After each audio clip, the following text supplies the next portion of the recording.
Now turn to Part 1. Part 1. You will hear a telephone conversation between a customer and the receptionist at a courier company. First, you have some time to look at questions 1 to 8.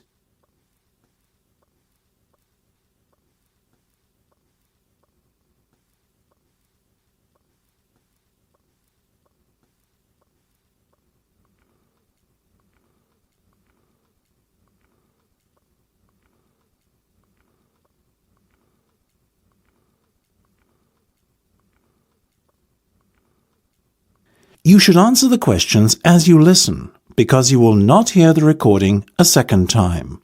Listen carefully and answer questions 1 to 8. Good afternoon, this is Rourke's Courier Service. Pat speaking. How can I help you? Hello, Pat. My name's Joanne, and I would like to courier a package, if I may. You may certainly, Joanne. What's your surname, please? It's Jefferson with one F. That's Jefferson. Thank you, Joanne. Now, could you tell me the address where the package will be collected from? Yes, it's my home address, so that's 22 Blue Lane Close, Old Malden, Surrey, KPT 530. Very good. I guess you also need the recipient's details. Quite right. Let's start with the name. It's Michael Muriarty, that's Muriarty. And the address, please? Michael lives on Birkdale Road at number 97. That's in Ashford, Kent. Excellent. And have you got Mike's postcode handy? Yeah, it's K29ZY8. I'll just repeat that. KT9SY8. Sorry, that's a Z, not an S. Got it? Got it. Do you have a daytime contact number for Michael? I certainly do. It's 011 876 99671. And when do you want your package delivered, Joanne? This Friday, the 22nd of May, if possible. No problem. Is there a particular time of day we should make the delivery at? Well, not really. Michael's self-employed, you see, and he works from home. I guess you can deliver at any time, though I think he'd prefer the evening, as he tends to be very busy during the day. Evening delivery. Now, one last thing. Can you tell me what the package will contain? There's a silver photo frame and a man's watch. Together they're worth about £200. Superb. And are you sending the package because birthday or something, is it? Actually, it's a gift for his wedding anniversary. His wife and he have been married for 50 years. Can you believe it? That's impressive. Hope I'm as lucky. I assume you accept plastic. We take all major credit cards as well as bank drafts and cheques. Excellent. I'll give you my card details now then, shall I? Not necessary. We don't charge in advance. You should give them to the courier in person on the day. Gotcha. Before listening to the rest of the conversation, you have some time to look at questions 9 to 10.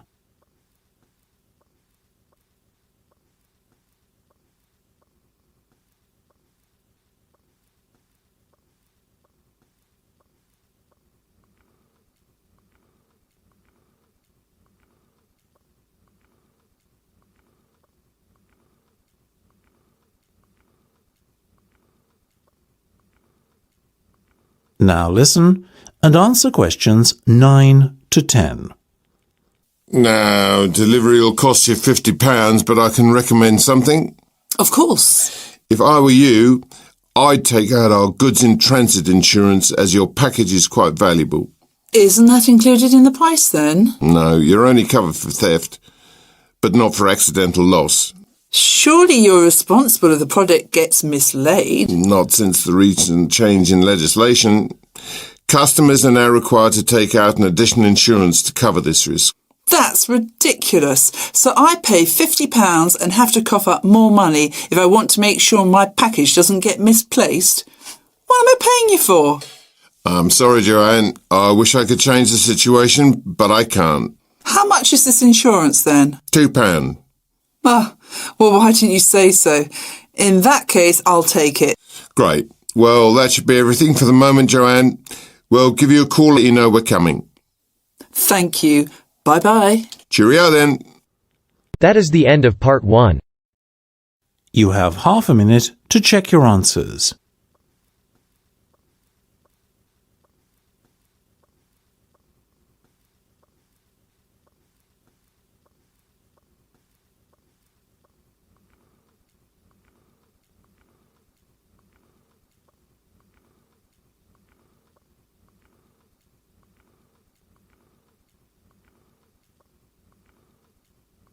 Now turn to part 2.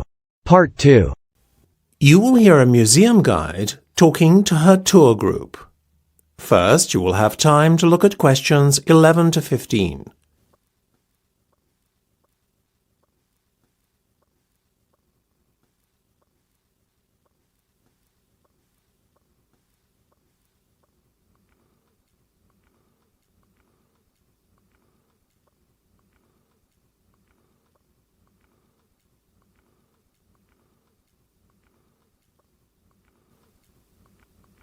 Now listen carefully and answer questions 11 to 15.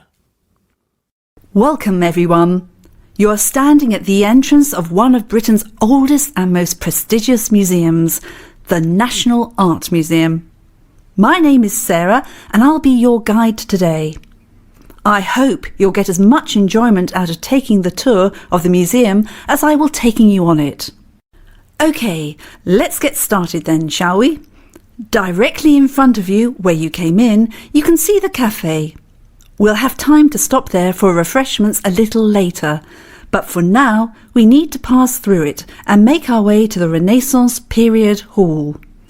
Come along. Look here.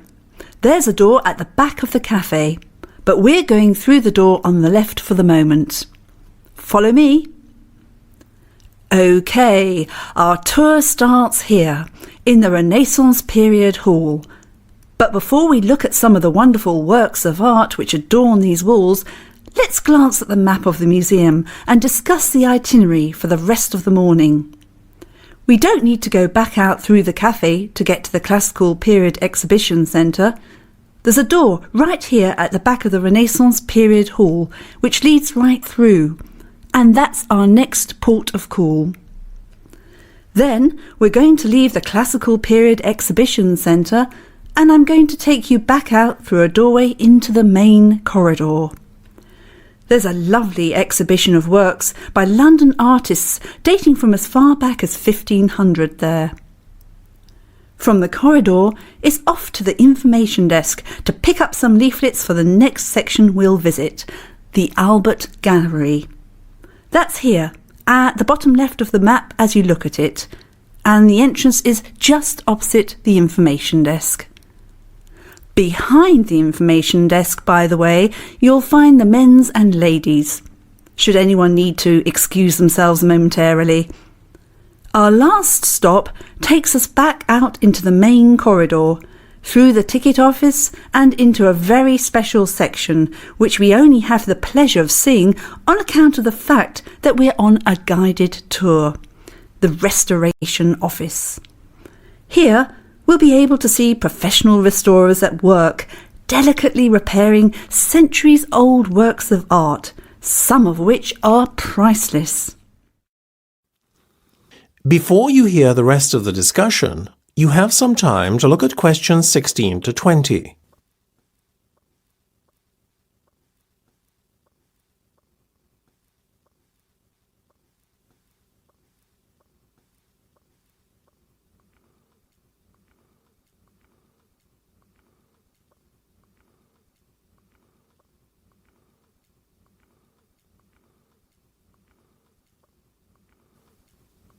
Now listen and answer questions 16 to 20. Getting back to where we are right now then, look around you and behold the brilliance of the human mind, which seems to know no bounds, creatively speaking at any rate. We are surrounded by paintings from one of the most exciting periods of art history. The Renaissance was not just a revival, it was a reinvention of many artistic concepts. Study the painting to your left carefully. It's a self-portrait of Alberti, one of the pioneers of the Renaissance movement. Alberti did much to develop the understanding of perspective in art.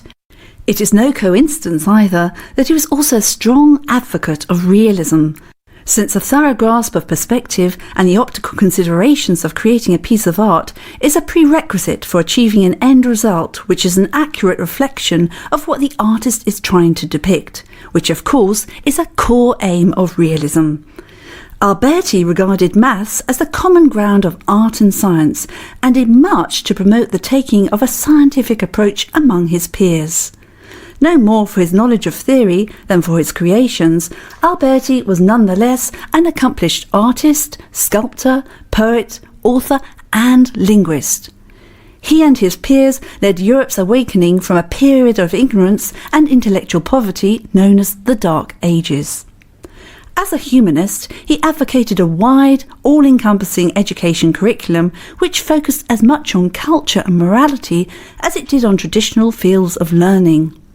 He laid the foundations for a period of enlightenment and renewed intellectual vigour. Perhaps names such as Da Vinci and Michelangelo are more synonymous with the period. And indeed, artistically speaking, these gentlemen undoubtedly achieved far more than Alberti ever did. However, his contribution should not be overlooked or dismissed lightly, for it was a catalyst for much of what was to come later, surpassing his own achievements. That is the end of part 2. You have half a minute to check your answers.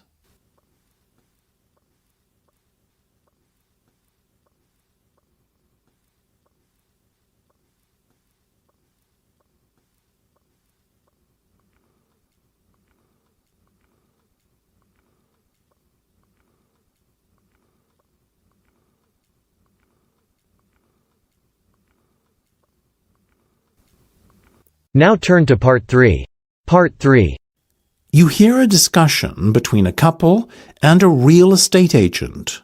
First, you have some time to look at questions 21 to 25.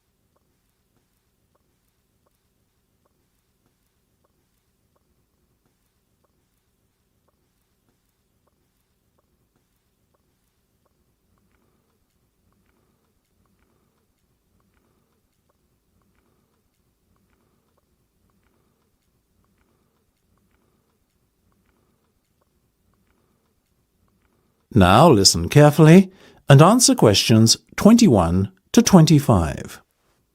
Now, this first property I'm going to show you will be ready for letting in about 2 weeks.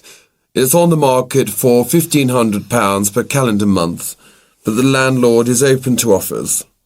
If after the viewing you think you might be interested, might I suggest that you make an offer, however, as a property like this won't stay on the market for very long. My first impressions are good, I have to say. I like the location. It seems to be a quiet residential area, and the proximity to the common is advantageous, as we like to go for walks together in the evening. What do you think, Becca? It does look rather impressive, Nick. Let's go inside, shall we? Now, as you can see, the front door opens into this lovely, spacious reception room where you can welcome guests. Let me lead you into the kitchen area, which is just through here. I know I've asked you this already, but I just want to make sure that the furniture stays, correct? Yes, everything you see here will remain on the property. The only things the landlord is taking with him are his television and DVD player. Why is he vacating such a lovely flat as this? He and his wife have just had their first child, and they felt it was time to look for somewhere more spacious which can accommodate a family more comfortably. They've just purchased a 3-bed house in one of the city's suburbs, but they were eager to hold on to this property too, which is why they've decided to let it out. They now look at their old home as an investment proposition. Very sensible. The size of the kitchen is something I have a little bit of an issue with, though.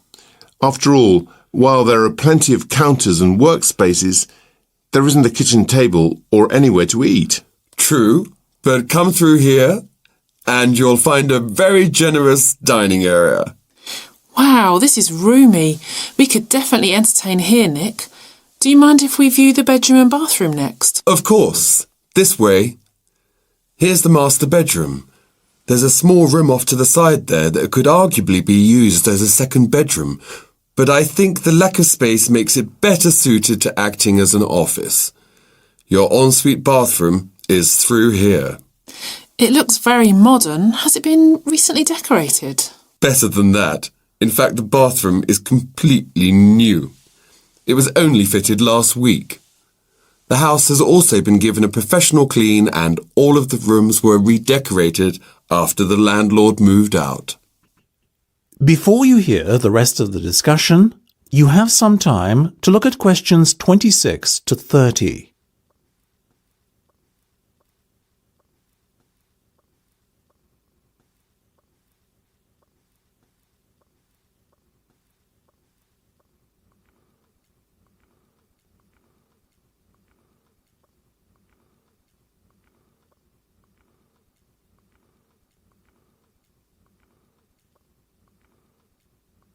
Now listen and answer questions 26 to 30.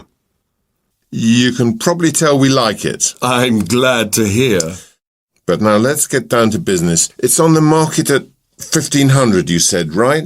Right. Well, realistically, what do you think the landlord would be willing to accept? I would say offers over 1,400. Well, I'm not prepared to offer that. I'll make an initial offer of 1,200, and if that is rejected, I may consider upping my offer by £100, but that's as high as I'll go. As you wish. You are happy with an initial contract of 12 months, I presume? Yes, assuming there's a break clause after 6. That's no problem. The standard contract allows you to give 2 months' notice that you will vacate the flat from the 4th month onwards, effectively. You can vacate any time after the 6th month, provided you give the proper notice in advance. All sounds good. So what happens next? I will put your offer to the landlord, and if he accepts it, you'll be asked to put down a holding deposit of £500 to take the property off the market. Then, assuming your reference and credit checks come back okay, we can sign the letting agreement and get you moved in. Before you sign the contract, though, on top of the £500 holding deposit, you will have to put down a further 4 weeks' rent in payment of the full bond deposit, as well as fronting up your first month's rent in advance. What about your fees? We charge £120 per person to cover our administrative costs and reference checking. So times that by 2, and that's what you'll have to pay me. OK, well, thank you. We'll need a couple of hours to think it over, but we'll give you a call as soon as we decide one way or the other. That is the end of part 3. You have half a minute to check your answers.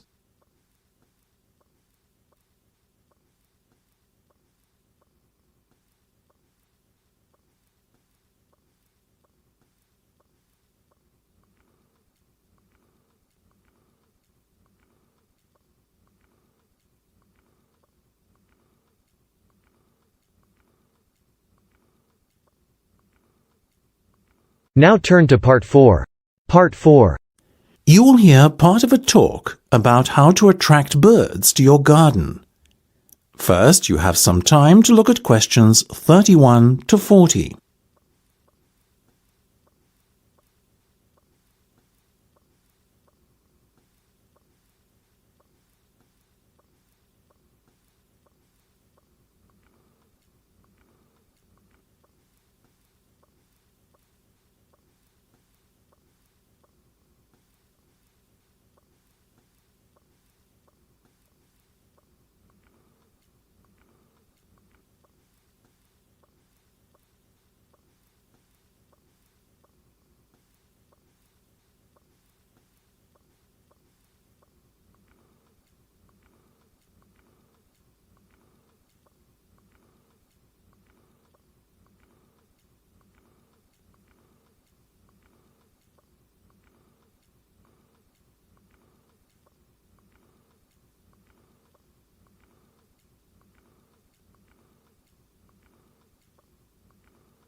Now listen carefully and answer questions 31 to 40.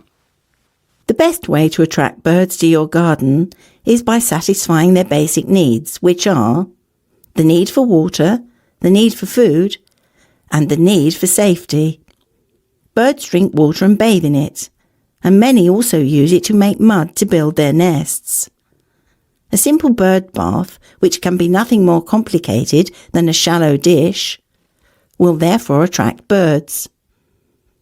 Don't use tin pans, as these get hot under the heat of the sun. In fact, a cement bowl is probably going to be the most effective bath to use. But make sure that it is no more than 6.5 centimetres deep. The best time of all to attract birds to your garden, and indeed the time when they need your help most, is during the winter season. During summer, birds can find most of their food on their own and are largely self-sufficient. In winter, however, they benefit greatly from the help of their human friends. Often, when it is cold, an ice or frost crust may form over the ground, covering the birds' natural food supply.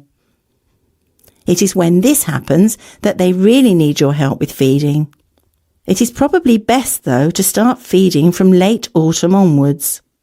That way the birds will become used to finding food in a certain spot.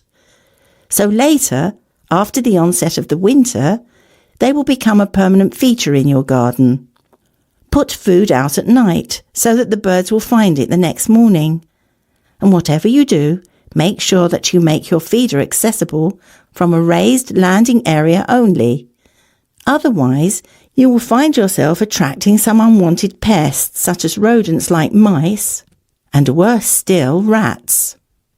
Continue feeding until early spring, when food becomes plentiful again. If you cannot serve them insects, then try to give the birds suet, a form of beef fat. You can buy this cheaply at pretty much any meat market, so it won't cost you an arm and a leg. As well as being nourishing, suet also has the advantage of not freezing during cold weather. Many birds will also enjoy crumbs, nuts, and seeds.